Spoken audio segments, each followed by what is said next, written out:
This last lecture on the type of microorganisms that we'll look at includes some more acellular pathogens, the viroids, the virusoids, and the prions. The first one we take a look at here are the viroids. Viroid means virus-like or similar to viruses. Viroids consist only of circular RNA, and this RNA is capable of self-replication. So they don't have a capsid like we would see with a virus. Now, the first viroid that was discovered causes a deformity in potato plants. This is called potato spindle tuber viroid disease. They take control of the host machinery, they crank out their RNA genome, but again, they don't have that protein coat. They're essentially just RNA. Now, really, where we see our destruction or our problem coming with viroids is in agriculture. They can cause a lot of different diseases in plants. This potato viroid disease, we have tomato planta macho viroid, which infects tomato plants and causes the loss of the tomato crop essentially. There's one that affects avocados. There's one that affects peaches. So, in terms of agricultural loss, these viroids can be very devastating. They can cause a drop in food availability. Our second type of pathogenic RNA that we see are called virusoids. They are subviral particles, meaning that they don't have that capsid, but they are what we refer to as non-self-replicating. Okay. Virusoids require that the host cell also be infected with a helper virus, this so-called helper virus. There are currently only 5 described types of virusoids and their associated helper virus. So the virusoids also contain single-stranded RNA, but they can't take over the host cell and replicate on their own. The host cell also must be infected with this helper virus. So these are a little bit different, still infectious, can still cause disease, but a little bit kind of oddball compared to the viroids and the viruses.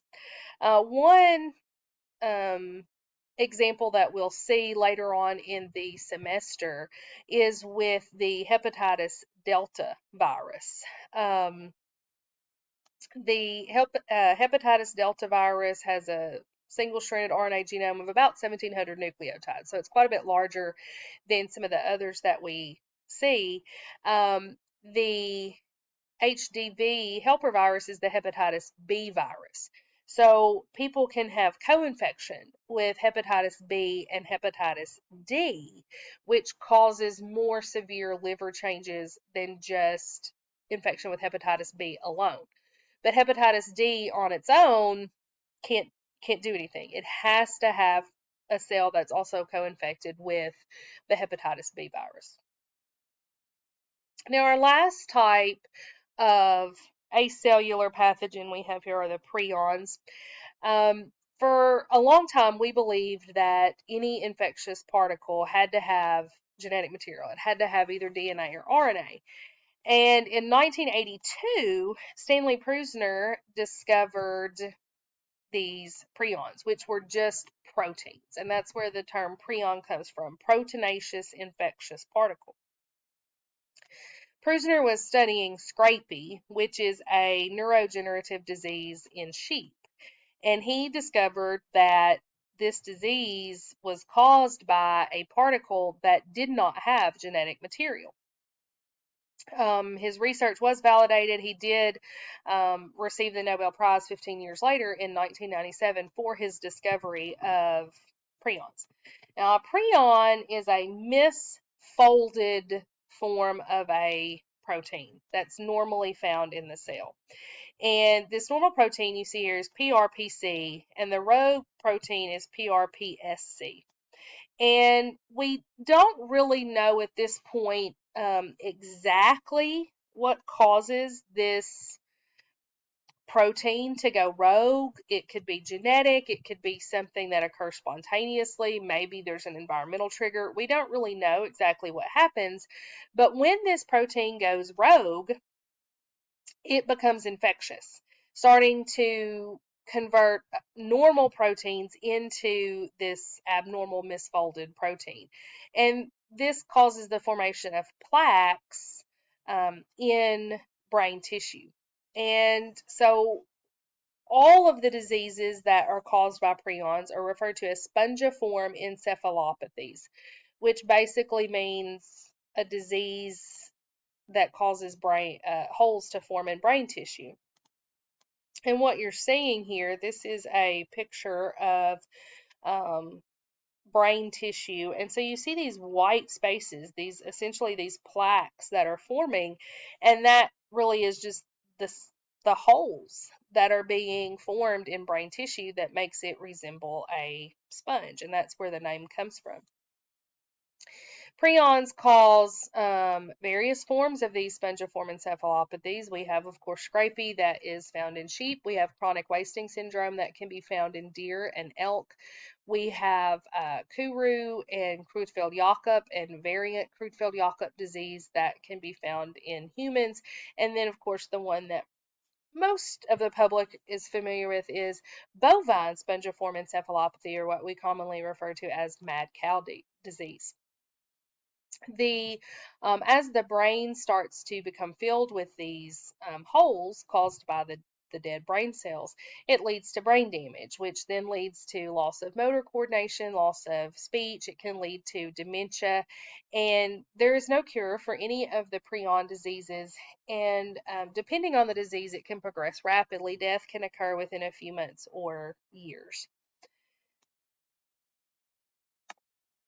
And here's another few images showing brain tissue that is affected by these spongiform encephalopathies.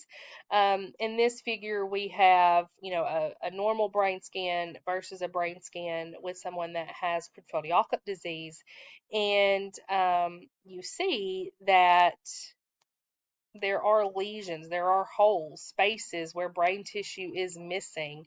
And then if we take a closer look at an actual microscope slide, a view of the brain tissue, you can really see all of those plaques or those holes that have formed in the brain tissue. So when we look at the TSEs in humans, we see quite a few. We don't really know, the mechanism of transmission of sporadic Creutzfeldt-Jakob disease. We know that variant Creutzfeldt-Jakob disease comes from eating contaminated cattle products. So when mad cow disease first popped up in Europe and in Canada, we did see individuals who developed the human spongiform transmissible spongiform encephalopathy because they had eaten meat from these affected cattle. We also know that the prions can't be killed. There's really nothing to kill. They're prions. And so the only way that they can be inactivated is through incineration. So we know that bloodborne infection can also occur. We know that some, like familiar Creutzfeldt-Jakob disease and GSS and FFI, we know that there is a mutation in the particular gene that causes that protein to become misfolded. We'll discuss more about prions late in the semester when we get to our chapter on diseases that affect the nervous system.